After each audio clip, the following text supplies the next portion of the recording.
queremos trazer uma última palavra sobre o tema de avivamento. E eu quero ler a palavra de Deus que está em 1 Tessalonicenses, no Novo Testamento, e que está no 1 Tessalonicenses, capítulo 5, verso 12. E nós vamos falar hoje 7 maneiras que nós apagamos o Espírito. O Espírito Santo é uma chama dentro de nós. A Bíblia diz que nós somos da chama pentecostal. Amém? É uma chama, é um fogo dentro de nós. Mas vejam só, a palavra de Deus diz que nós não podemos apagar o Espírito. Porque quando nós apagamos o Espírito, nós estamos reduzindo a influência dele nas nossas vidas. E vocês sabem que a obra de Deus em nós é uma obra que nós cooperamos. Deus age em nós e nós respondemos.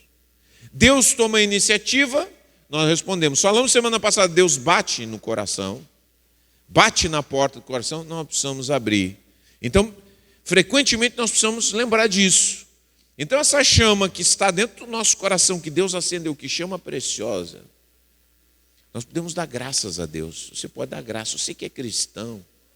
Você não poderia vir até Cristo se não fosse o Espírito Santo falando ao teu coração. Tem muitas pessoas que dizem, eu quero que me provem que Deus existe. Quem prova para nós que Deus existe não são provas filosóficas. Quem prova para nós que Deus existe, que nos ama, é o Espírito Santo. Chega aquela convicção dentro de nós, absurda, absoluta, Deus me ama. Deus tem um plano na minha vida.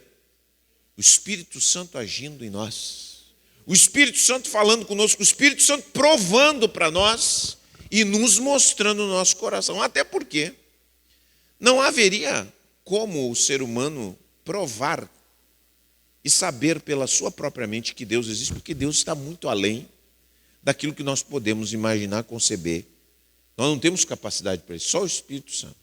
Então essa obra é grandiosa, é algo precioso que nós temos, nós nunca podemos duvidar. Gente, isso não é uma ficção, isso é uma realidade que nós precisamos estar cada vez mais conscientes e mais alinhados com ela. A realidade de que Deus habita dentro de nós.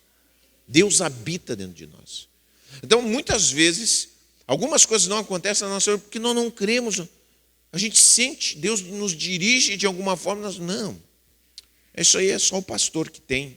Escuta só, cada pessoa que recebeu a Jesus, recebeu porque o Espírito Santo falou com ela, e o Espírito Santo habita dentro do coração.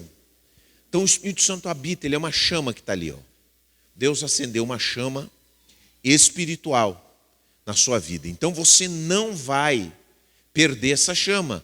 Mas o que acontece? A Bíblia diz que nós podemos apagar essa chama. Nós podemos apagar de muitas formas, até de maneiras nem tão óbvias. Que Deus está trabalhando conosco como igreja. Nós somos um corpo. E muitas vezes a gente perde ou acha, isso aqui não tem importância, mas tem importância. Vamos ler o texto? O texto nos mostra pelo menos 7 maneiras que nós apagamos o Espírito. Então, aqui eu falo de uma forma negativa, mas aqui Paulo fala de uma forma positiva. Mas nós vamos ver aqui, vamos entender e vamos cada um consultar o nosso próprio coração. Diz assim, irmãos, honrem seus líderes na obra do Senhor. Eles trabalham arduamente entre vocês e lhes dão orientações. Tenham grande respeito e amor sincero por eles, por causa do trabalho que realizam. Qual é o trabalho que eles realizam? Eles trabalham e dão orientações. Vivam em paz uns com os outros. Irmãos, pedimos que advirtam os indisciplinados, encorajem os desanimados, ajudem os fracos. Sejam pacientes com todos. Cuidem que ninguém retribua o mal com o mal, mas procurem sempre fazer o bem uns aos outros e a todos. E estejam sempre alegres. Nunca deixem de orar. Sejam gratos em todas as circunstâncias, pois essa é a vontade de Deus para vocês em Cristo Jesus. Não apaguem o espírito. Aqui ele conclui, não apaguem o espírito. Não desprezem as profecias, mas ponham à prova tudo o que é dito e fiquem com o que é bom. Mantenham-se afastados de toda forma de mal. Se nós quiséssemos detalhar mais, a gente poderia até acrescentar mais algumas coisas. Mas vejam só, não apaguem o espírito, não apaguem essa chama. Gente, o que nós precisamos entender, quando falamos de chama do espírito, é que o avivamento não é só o que eu sinto da parte de Deus. O avivamento é o que eu faço com o que eu sinto. Porque pode acontecer, e já aconteceu em alguns lugares, que as pessoas que se sentem profundamente tocadas por Deus, elas querem passar todo o tempo adorando a Deus. Querem passar 24 horas orando. Existiram até alguns movimentos que se separaram das cidades, foram para lugares distantes e ficaram todo o tempo ali orando, buscando a Deus. Oh, Deus nos visita, queremos sentir aquele poder, aquela graça, aquilo que nós sentimos naquele momento. E aí eles ficam em adoração permanente. Adoração musical, que seja. Essa maneira de adorar, essa maneira mais restrita. Mas a Bíblia nos mostra que o poder pentecostal, ele vem não só para que a gente sinta alguma coisa. Deus não trabalha desse jeito. Deus não quer só que a gente sinta alguma coisa. Eu não quero dar um calor para vocês, eu não quero dar um estupefaciente. Eu não quero dar para vocês simplesmente uma alegria de um gol. Gol, tá, beleza. Não, Deus quer muito mais para a nossa vida. Deus quer nos mover a partir do fogo que Ele coloca dentro de nós, movermos a fazermos, trabalharmos, agirmos de uma determinada forma. Porque se fosse assim, gente, nós poderíamos, inclusive, ficarmos, daqui a pouco, confundimos uma pessoa que tem um temperamento expansivo como uma pessoa avivada, e não tem a ver com isso. Tem muitas pessoas que são capazes de falar muitas coisas, de serem muito expansivas, de fazerem declarações para Deus e depois não vivem de acordo com aquilo que falam, dizem ou proclamam. O que Deus nos chamou é algo muito consistente. O avivamento que Deus quer na nossa vida é algo muito consistente. Não apaguem a chama do Espírito. E como nós podemos impedir ou ser um obstáculo ou colocarmos um obstáculo na nossa vida? A primeira coisa que a palavra nos diz, esse texto que eu estou lendo, não é eu que estou inventando, isso aqui é uma palavra muito preciosa. Ele diz que é desonrar líderes. Quando eu desonro líderes, e vejam bem, quando Paulo fala aqui, ele não está falando daquele tipo de líder explorador, daquele tipo de líder aproveitador, daquele tipo de líder autoritário. Não. Paulo diz o seguinte, ele diz que nós temos que honrar líderes que trabalham arduamente e lhes dão orientações, gente que cuida. E a igreja que é avivada, pensem bem, e eu penso a longo prazo, eu não quero que você pense, vejam só, eu não quero que você pense a curto prazo, eu quero que você pense em uma igreja a longo prazo, gerações. Pensa uma igreja na qual há uma briga entre os membros da igreja e os seus líderes. Os líderes trazem a visão e as pessoas não aceitam a visão. Ficam encrencando, ficam discordando, ficam incômodos. Eu não gosto, tá, mas e aí o que acontece? Você vai ficar, não, eu vou ficar aqui na igreja, porque eu não gosto, mas eu vou ficar aqui. E aí a pessoa fica num espírito de resistência permanente e a igreja não consegue andar. A igreja não consegue ir adiante, porque se criou com naturalidade um clima de resistência. E o que acontece quando é um clima de resistência? Quem é líder vai cansando. E quem poderia ser líder olha para aquela situação e diz assim, eu não quero ser líder. Eu não quero trabalhar aí. Eu não quero me envolver nisso aí. E a igreja vai envelhecendo, todo mundo vai ficando velhinho, caduco e acaba morrendo. Uma igreja que é movida pelo fogo do Espírito Santo é uma igreja na qual há uma harmonia entre os liderados e os líderes. Há uma vontade de trabalhar junto. Há uma determinação de colaborar uns com os outros.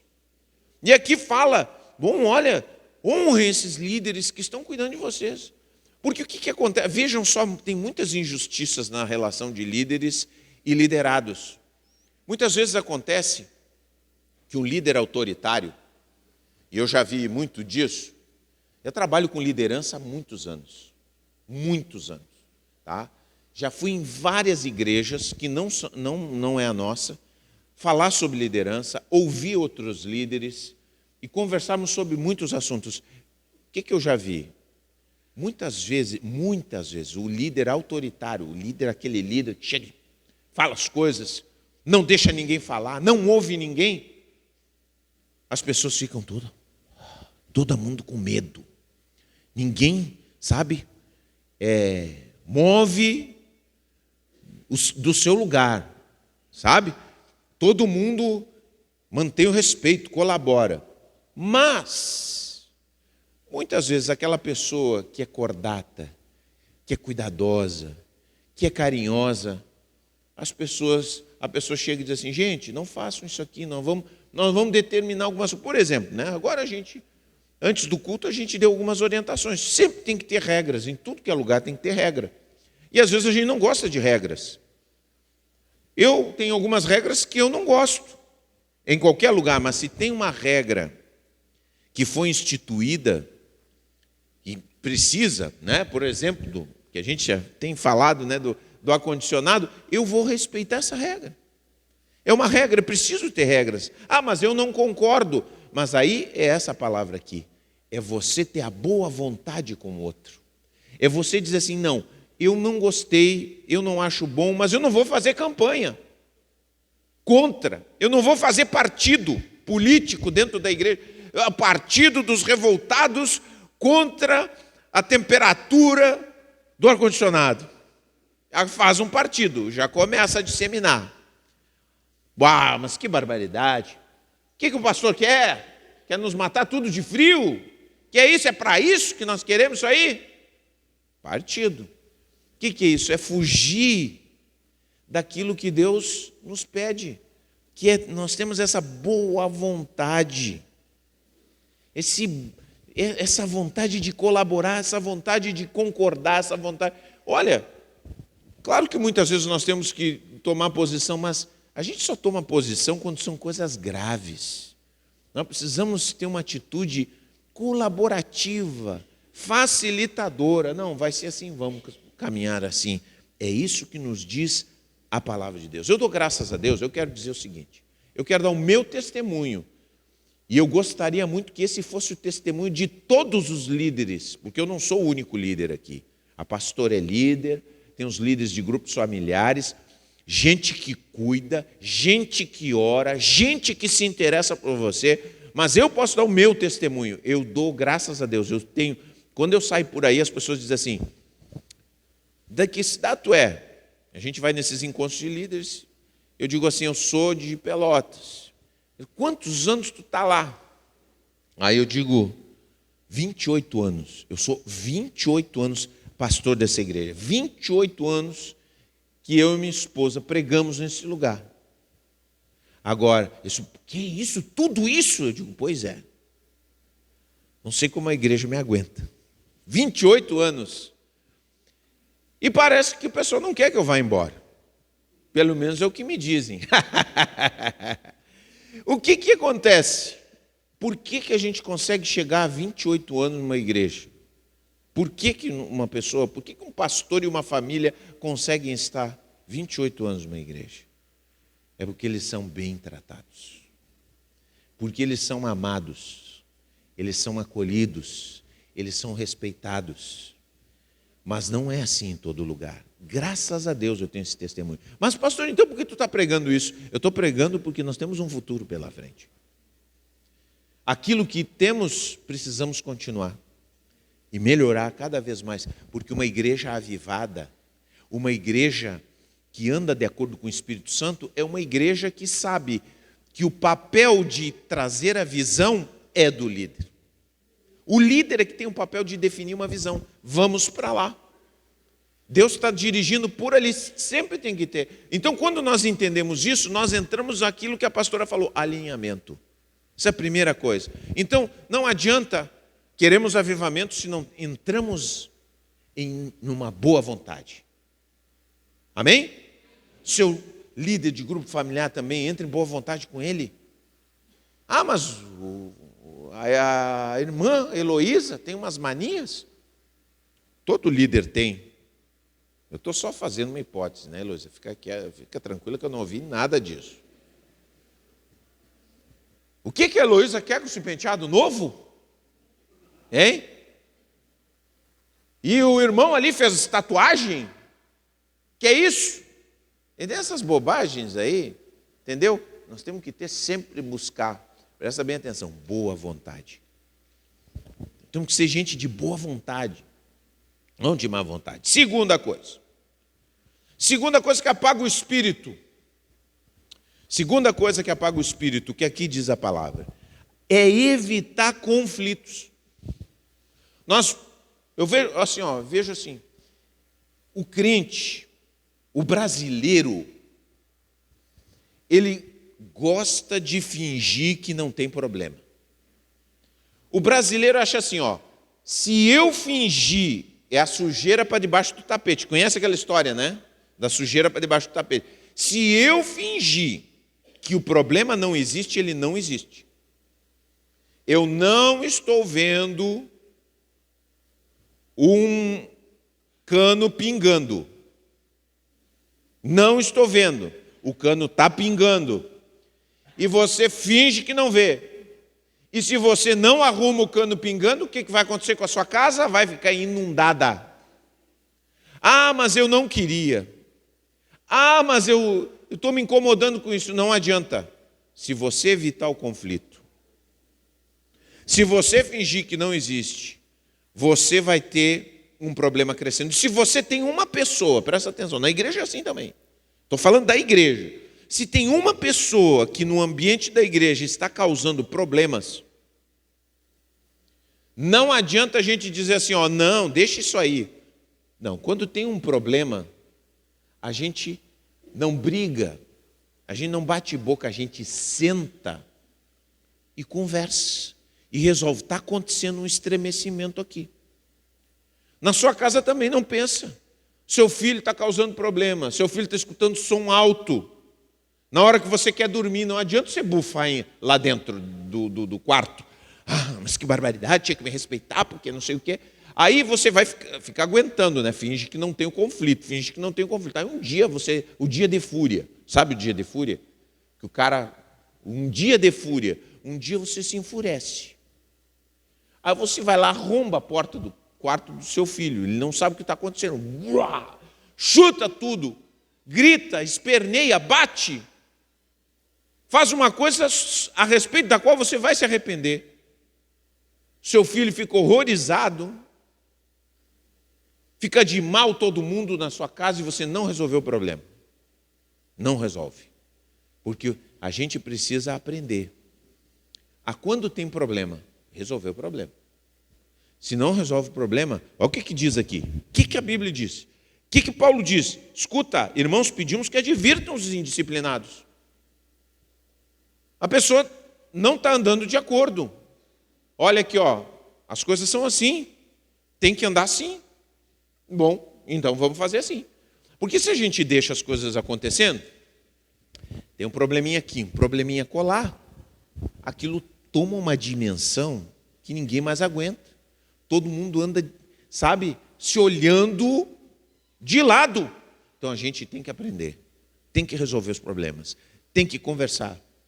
Muitas vezes, eu dou graças a Deus, eu quero dizer o seguinte, uma igreja ela é unida, não porque ela não tem conflitos, uma igreja é unida porque ela resolve seus conflitos. Um grupo familiar é unido não é porque todo mundo é simpático. Um grupo familiar é unido porque quando alguém tem problemas ou quando uma palavra é dita fora do lugar, há um confronto, há uma conversa. E essa conversa é boa. Nós temos que aprender isso. Nós temos que tirar isso do brasileiro. O brasileiro tem isso, mas o Evangelho não nos ensina isso. O Evangelho nos ensina que nós temos que conversar a respeito das coisas. Porque imagina que uma igreja empolvorosa é uma igreja que apaga o espírito.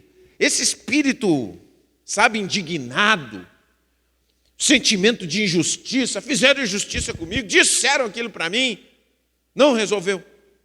Eu sempre fui assim. Deus me ensinou isso aí. Deu problema, eu tive um problema aqui, cruzar uma palavra com quem quer que seja, que eu sinta. Daqui a pouco eu falo alguma coisa que alguém se ofende, mas se eu sentir que aconteceu alguma coisa, eu vou chamar a pessoa.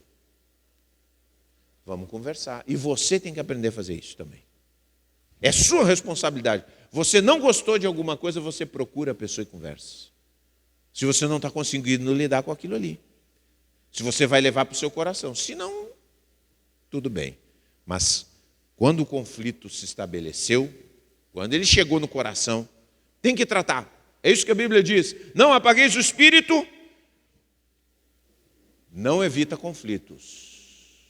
Trata o que precisa tratar. Terceira coisa, que acontece muito. As pessoas que apagam o espírito é criticar o mal, mas não fazer o bem. Muitas vezes nós criticamos as coisas que estão erradas. Quem é que sabe criticar o que está errado aí? Hein?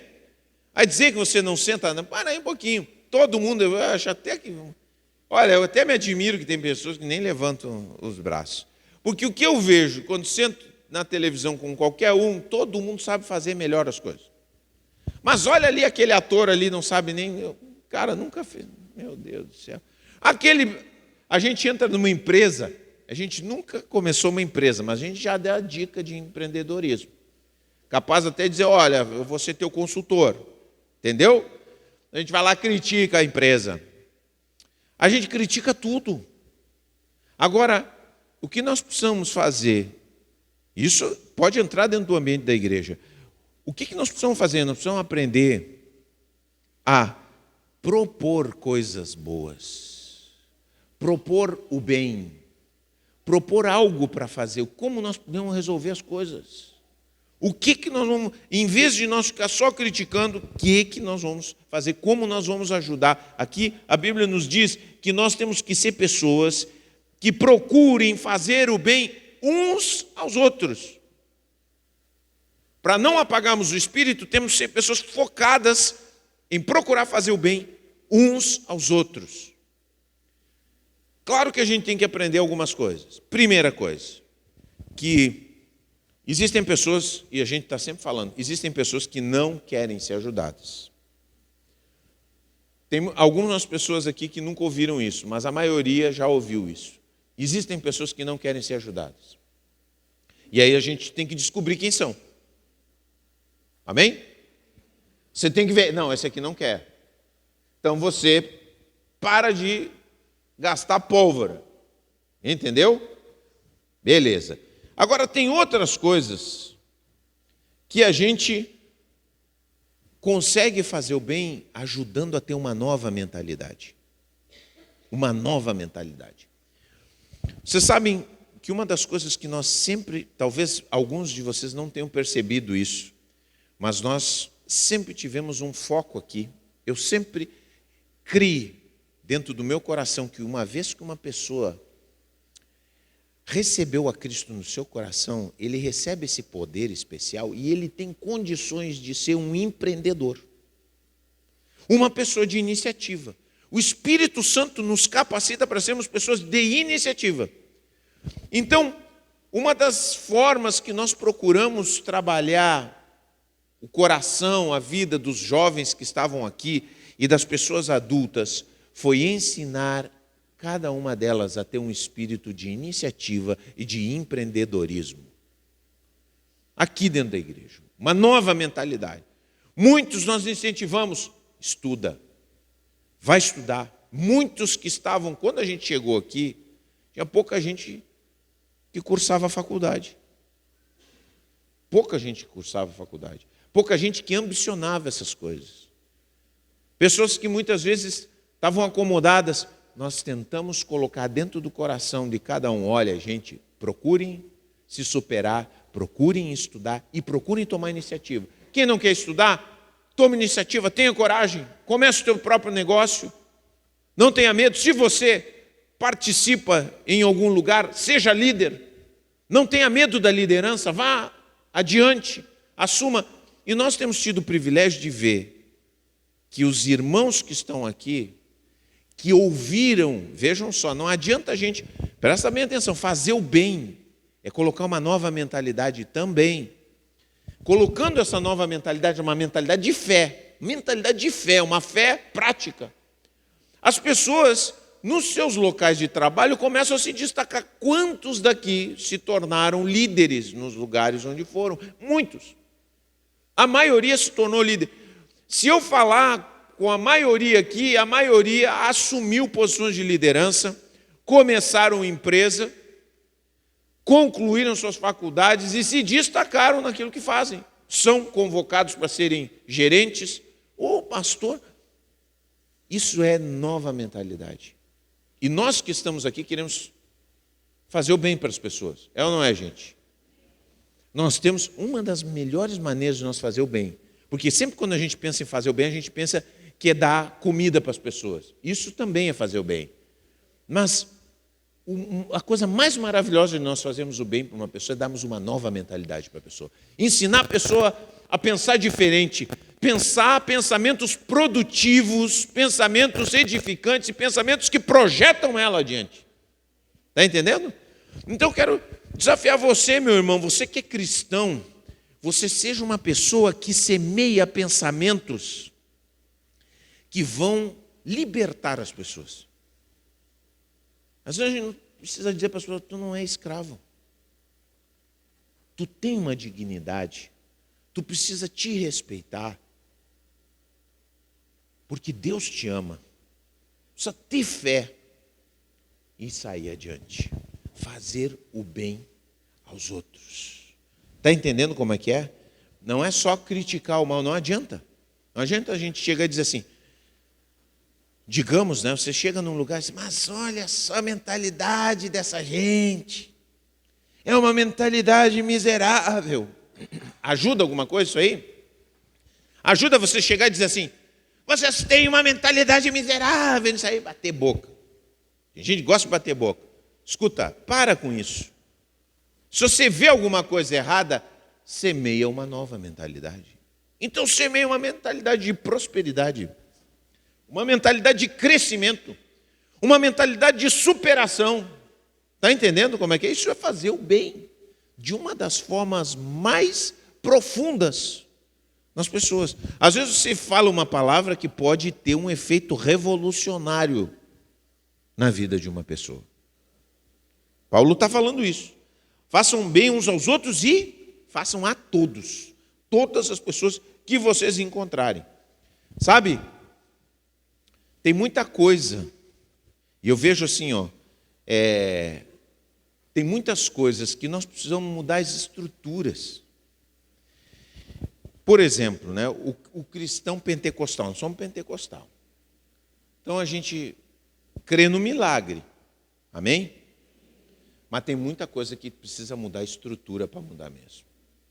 E sabe que os cristãos, outros cristãos, fizeram muitas coisas proveitosas para a sociedade. Por exemplo, universidades. Quem começou as universidades foram os cristãos. Você sabia disso? Universidades são estruturas que mudam. Coisa boa de fazer. Outra coisa, hospital. Qual é o hospital que não é cristão aqui, Pelotas? Me digam um hospital que não é cristão.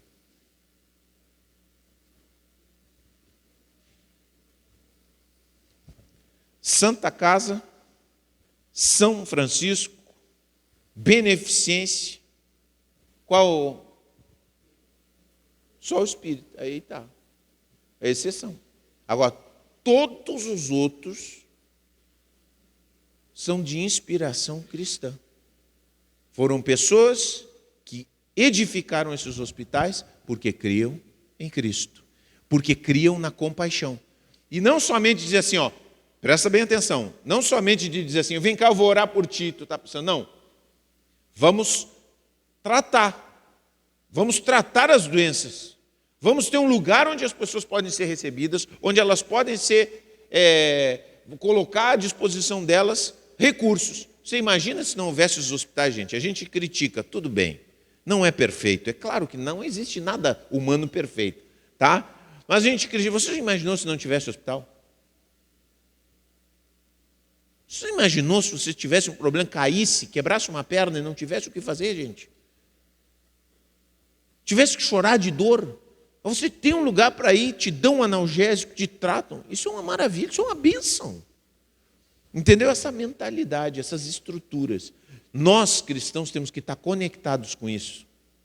E temos também uma mentalidade não só do bem imediato, mas o bem como nova mentalidade, um bem que você cria estruturas. Isso é do Espírito Santo ou não é do Espírito Santo, gente? É inspiração do Espírito Santo ou não é? Quantas pessoas beneficiadas? Quantas pessoas? O bem tem muitas formas. Outra coisa, gente, que apaga o espírito. Vamos lá, vamos em frente. Deixar de celebrar. A Bíblia diz que nós temos que se alegrar. Temos que se alegrar. Acontece uma coisa boa para você. Pois é. Outro dia, eu fiz um exame de ressonância magnética, né, da próstata. A próstata supostamente estava com alteração. Isso você sabe, né? Ressonância magnética pode dar qualquer coisa, pode dar um tumor, pode dar o que seja. Aí fui lá, fiz a ressonância, veio a resposta, o doutor disse, olha, fica tranquilo, tu não tem nada, está perfeito. Meu amigo, eu não perdi tempo. Vamos celebrar. Vamos tomar um sorvete. Bem gostoso. É ou não é? Não tem. Eu vejo que tem pessoas que perdem as oportunidades de celebrar, gente. Eu vejo que tem gente... Agora os irmãos, eu estou contente. Eu estou contente porque tinha os irmãozinhos que chegam a me disseram. Talvez alguns não se lembrem, mas eles disseram assim, eu não tiro férias. Ai, misericórdia.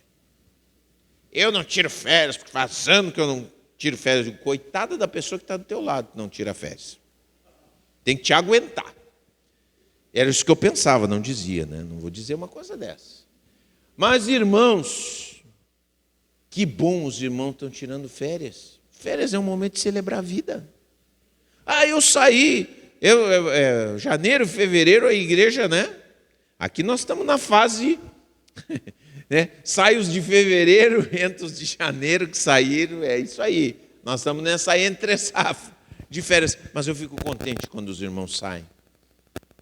O Luizinho foi lá, né, tirar férias com a Heloísa, São Lourenço. Glória a Deus, nós temos que celebrar, gente. Nós apagamos o espírito. E como é? Olha, quando eu saio de férias, que eu sei que eu não preciso resolver nenhum problema, a minha cabeça começa a pensar coisas boas, eu começo a ter ideias, eu começo a ficar entusiasmado novamente, entendeu? Você está celebrando, tem pessoas que precisam celebrar, aprender a celebrar. Uma pessoa não come nenhum lanche durante a semana, pelo amor de Deus, entendeu? Aí fica sempre, claro. Nós temos que aproveitar as oportunidades que nós temos, os motivos, tudo é motivo. Toda coisa boa é motivo para celebrar. Vamos celebrar.